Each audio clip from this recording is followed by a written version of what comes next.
ఏమైందమ్మా పాపకి? అంగన్వాడికి తొలకపోయారు సార్. అంగన్వాడిలో చూసుకోలేరు. గుడ్లు ఉడకబెట్టిరంట, గుడ్లు ఉడకబెట్టిందంట పడ్డది. వాళ్ళు పట్టించుకుంటలేరు.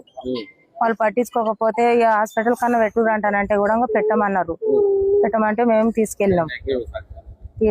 పాపకు ఇబ్బంది అవుతుంది. ఈ పాప ఊరికి ఏడుస్తున్నది. పాప ఎక్కడ మనం సర్పంచ్ కూడా పట్టించుకుంటలేడు. ఆఫీస్ కాడికి వద్దామని చెప్పి వచ్చాం సార్. పిల్లలు నడవట్లేదు, లేవట్లేదు, కూర్చుంటలేదు. ఆమె బోర్లోనే ఉన్నది. నెల రేపు 17 రావట్లేదు సార్. అసలు నిలబడతలేదు. ఇబ్బంది ఉంది సార్. ఇప్పుడు మళ్ళా మేడం తానికి పోదామని చెప్పి మేడం తానికి వచ్చాము. మేడం కలవట్లేదు. ఇప్పుడు ప్రస్తుతానికి ఆ పాపకు నడిచేటట్టు ఏమైనా సాయం చేస్తారేమని చెప్పి మేము కూడా చూస్తున్నాం సార్.